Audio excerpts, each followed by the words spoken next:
Mereka mengatakan, ya Rasulullah, apakah kita berdosa jika kita melakukan ini dan itu? Maksudnya adalah sejumlah urusan manusia yang tidak diharamkan. Menurut gambaran mereka tidak diharamkan. Maka Nabi SAW mengatakan, wahai hamba-hamba Allah, Allah meletakkan dosa. Kalau itu pelanggaran memang ada dosanya.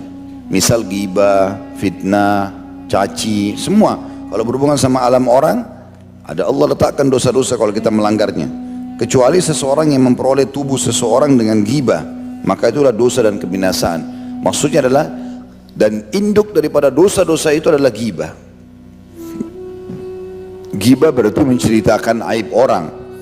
Dan dalam hadis disebutkan, dalam hadis yang lain, kata Nabi SAW, atadruna manil ghibah? Apakah kalian tahu apa itu ghibah? Gunjing.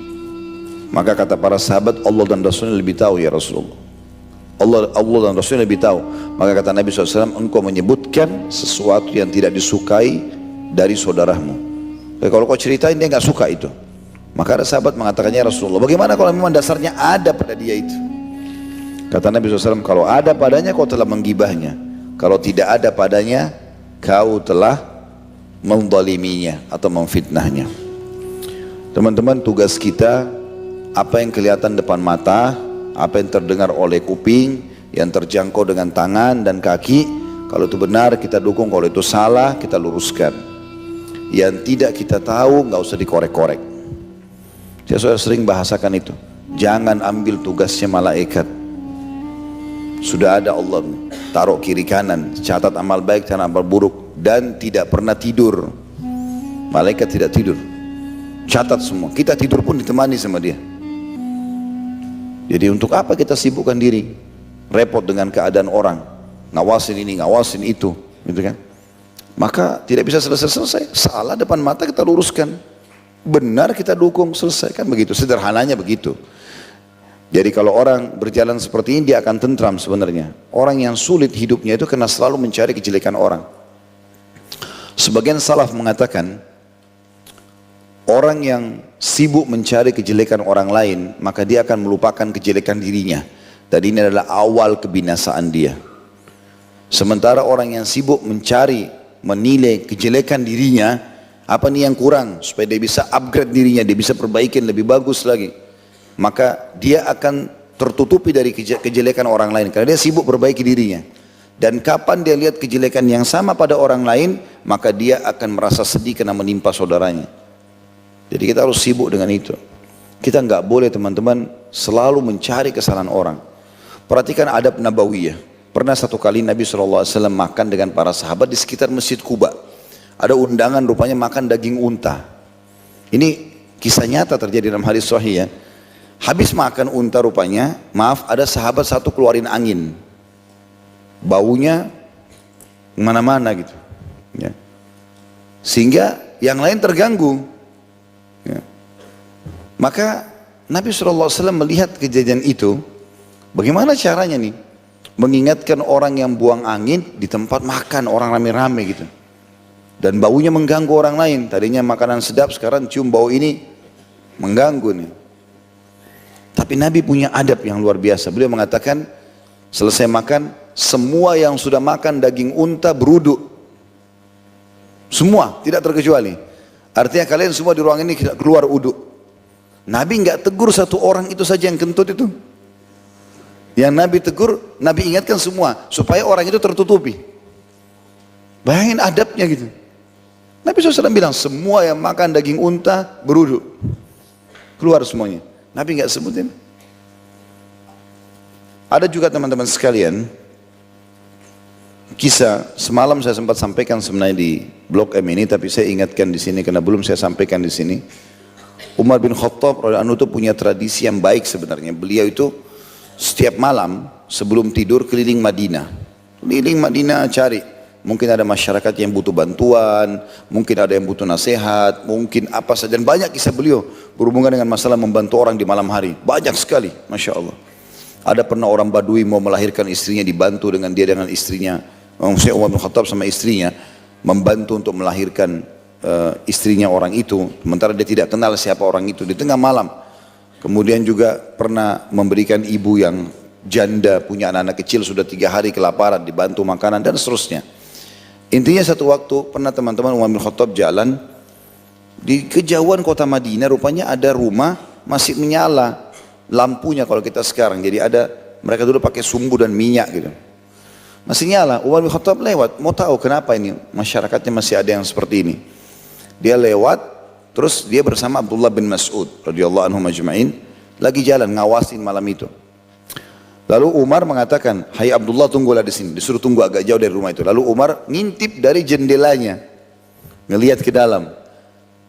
Ya. Waktu dia lihat, ternyata kelihatan ada di celah ada satu orang bapak sudah tua, rambutnya putih, jenggotnya putih, lagi minum khamr, lagi mabuk, dan di depannya ada budak wanita lagi nari-nari, menyanyi-nyanyi. Maka Umar langsung dobrak pintunya, marahin orang itu. Kata Umar, tidak ada sesuatu yang lebih buruk dari apa yang saya lihat malam ini. Kamu sudah tua, mabuk, dan ini suruh perempuan begini menari depan, bagaimana ini? Lalu orang itu spontan bilang apa? Wahai Amir Mu'minin, perbuatan anda lebih baik, lebih buruk daripada perbuatan saya. Kata orang itu. Kata Umar, kenapa? Dia bilang, ya, anda memata-matai saya sementara Allah melarang itu. Yang kedua, anda masuk rumah saya tanpa izin. Padahal orang ini lagi mabuk. Umar sebagai pemimpin negara punya hak untuk itu. Subhanallah, Umar tundukin kepalanya, keluar dari rumah orang itu. Dan Umar menyatakan menyesal mulai hari itu kenapa memata-matai masyarakatnya gitu. Terus dia menyesal, Umar menyesal sampai berlalu beberapa hari. Orang ini rupanya si kakek ini masuk ke masjid. Umar lagi duduk rame-rame, masuk orang itu ke masjid di paling belakang. Umar lihat dia. Lalu Umar mengatakan, kesinilah wahai bapak tua. Orang itu maju ke depan dalam kondisi takut dipermalukan, takut nanti Umar hukum di depan orang. Tapi dipanggil oleh raja, dia harus datang. Datanglah dia. Lalu Umar bilang, duduk di sebelah saya. Lalu Umar bisikin, demi zat Allah yang telah mengutus Muhammad dengan kebenaran, apa yang aku lihat malam itu, aku tidak akan pernah ceritakan kepada siapapun, termasuk Abdullah bin Mas'ud, orang yang temani saya malam itu. Orang itu langsung nangis, karena dia pikir tadi dia mau dipermalukan gitu kan. Dia mengatakan, demi zat yang telah mengutus Muhammad, wahai Amir Mu'minin, semenjak malam itu saya sudah tinggalkan khamr. Bagaimana mereka saling menutupi itu? Bukan malah diekspos, dicari kesalahan orang. Kata Nabi SAW, ini kalimat mulia ya, dalam hadis sahih. Wahai orang-orang yang baru beriman dengan lisannya dan belum masuk iman dalam hatinya. Jadi memang berarti konsepnya orang yang melanggar nanti penyampaian Nabi ini seperti itu keadaannya. Muslim iya, namanya iya Islam, pakaiannya Islam, sholat di masjid, tapi iman belum masuk dalam hatinya. Dia belum faham kenapa dia harus sholat, kenapa dia harus puasa, dan kenapa dia harus tinggalkan yang dilarang gitu. Janganlah kalian sengaja mencari, mengumpat-umpat kaum muslimin dan mencari-cari aib mereka. Sengaja ceritain sana sini, korek-korek cari kesalahannya. Karena sesungguhnya siapa yang mencari-cari aib saudaranya muslim, maka Allah akan bongkar aibnya walaupun dari dalam rumahnya. Diingatkan. Berarti orang yang sibuk dengan ini, gosipin orang, sebarin hoaks, apalah segala macam ini, sengaja mencari-cari kesalahan orang. Begitu lihat orang, dicari kesalahannya apa di tubuhnya orang itu. Penampilannya kah, tutur katanya kah, apa saja supaya disebar, diekspos. Jadi sebuah berita yang bagus, mendatangkan follower, kalau zaman sekarang mendatangkan duit, mendatangkan segala macam. Ini bahaya sekali. Kata Nabi SAW, berarti orang-orang ini baru beriman dengan lisannya, belum masuk iman dalam hatinya. Berarti dia masih levelnya sangat rendah. Tolok ukurnya suka ngumpat dan cari-cari aib. Untuk apa ini gitu? Maka seperti itulah gambarannya teman-teman. Oleh karena itu Nabi SAW mengingatkan, ghibah itu adalah sesuatu yang sangat berat ya. Karena itu dosa yang paling berat yang akan dihisab pada hari kiamat nanti. Juga renungi hadis yang pernah kita sampaikan teman-teman, riba itu 70 atau 73 tingkatan. Yang paling rendahnya seperti seseorang zina sama ibunya sendiri ya. Dan yang paling tingginya kalau kita susun dari level 1 yang paling rendah sampai level 72 atau 73 gitu kan, riba itu, maka yang paling rendahnya seperti orang zina sama ibunya. Yang paling tingginya, level yang paling terakhir 73-nya itu adalah setara dengan orang mencari dan menceritakan aib saudaranya. Jadi subhanallah, orang kalau ceritain aib orang, masuk ke sengaja cari-cari rumahnya orang, cari kesalahannya, cari ini, apa nih info yang dia bisa disebarin, itu seperti 73 kali zina sama ibunya sendiri. Karena dia seperti level tertingginya riba, gitu kan? Untuk apa masuk ke zona orang ini? Untuk apa? Itu yang saya sering bahasakan. Makanya teman-teman, kalau pertama tegur sapa sama kerabat, sama teman-teman di pagi hari begini, Assalamualaikum warahmatullahi wabarakatuh, apa kabar? Tadi sholat subuh on time gak? Atau apalah nasihat apa gitu ya. Ini enggak Assalamualaikum, sudah tahu belum? Sudah tahu belum? Tuh tetangga sebelah tuh, itu berita ini tuh, oh itu gosip luar biasa, ghibah, masuk ke zonanya orang lain, bahaya ini, nggak boleh. Ini yang disebutkan dalam hadis, ini dosa yang paling berat, bahkan ancamannya seperti memakan bagian tubuh. Ya, dalam ayat Al-Quran disebutkan itu seperti memakan bangkai saudaranya. Ya, kalau nggak salah Ibnu Rajab rahimahullah menukil kisah di dalam buku beliau 559 kisah nyata alam barzah. Nah, salah satu yang dinukil tentang masalah ghibah ini ada kisah diangkat sama beliau, kisah nyata di Irak. Waktu orang lagi pada ngantar jenazah, maka dia mengatakan disaksikan oleh banyak orang, dan itu dinukil oleh beliau. Ibnu Rajab terpercaya tentunya, dan beliau mengatakan ada satu orang melihat orang berkulit hitam kemudian mau loncat ke dalam liang lahat, tapi orang tidak semua melihatnya, ada sebagian saja orang melihatnya. Dan ada orang sempat menanyakan, siapa kau ini? Dia mengatakan, aku adalah orang yang pernah digibah oleh orang ini, maksudnya bangkainya, gitu kan, yang akan termasuk bagian daripada siksaan si jenazah ini. Allahu a'lam seperti apa, tapi itu contoh saja. Maka makin kita tidak tahu masalah orang makin bagus. Termasuk teman-teman suami istri. Saya tidak pernah mau, kecuali istri saya betul-betul menceritakan ya. Kalau saya mencari tahu, enggak perlu. Untuk apa saya cari tahu? Saya ingatkan, kalau yang saya tahu salah dari kamu saya luruskan. Kalau benar saya dukung. Tapi saya mengorek-ngorek enggak. Saya enggak mau cari tahu masalah itu.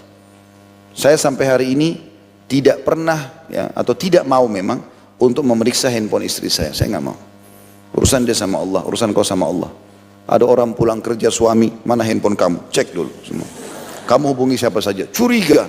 Pergi kantor, tidak bisa konsentrasi kerja. Curiga semuanya. Begitu juga dengan ibu-ibu itu. Suami pulang, masuk kamar mandi, handphone dulu. Cek. Kenapa ketawa? Pasti ada yang ngena di situ. Cek. Ambil nomor telepon. Ah, ini perempuan nih. Ini begini, ini begitu. Padahal kadang-kadang handphone memang kalau ada grup sering masuk foto, kadang-kadang orang tidak sengaja. Jadi untuk apa? Menyusahin diri kita. Bahkan salah satu yang saya susun dalam kiat mempertahankan rumah tangga, ada dari 30 kiat mempertahankan, salah satunya itu teman-teman tidak boleh sengaja mencari-cari aib pasangan. Kita bahkan tidak boleh tanya, kau pernah zina enggak? Misal dia bilang, saya enggak mau tidur sama kamu sampai kau ngaku pernah zina enggak? Enggak boleh kita tanya itu. Masa lalu orang, depan mata ini istri saya pakai jilbab sekarang, soleh, selesai. Oh ini suami saya, soleh, selesai. Gak usah tanya-tanya masa lalunya orang. Kamu pernah khamr enggak? Pernah merokok enggak? Pernah ini enggak? Pernah itu enggak? Enggak perlu. Sekarang ke depan. Itu yang kita lihat. Islam enggak pernah menyuruh kita melihat masa lalu orang. Banyak sahabat dulu penjahat. Benci dengan Islam. Tapi setelah masuk Islam berubah. Maka tidak pernah didukil. Tidak pernah dijadikan tuh, oh pernah tuh penjahat gini-gini. Enggak. Dilihat sekarang Umar bin Khattab dulu pemabuk. Benci sama Islam. Membunuh Nabi. Tapi masuk Islam. Orang kenang setelah masuk Islamnya. Gitu kan. Jadi kita tugasnya seperti itu ke depannya. Lihat sekarang ke depan, kebaikan-kebaikan orang. Allahu a'lam.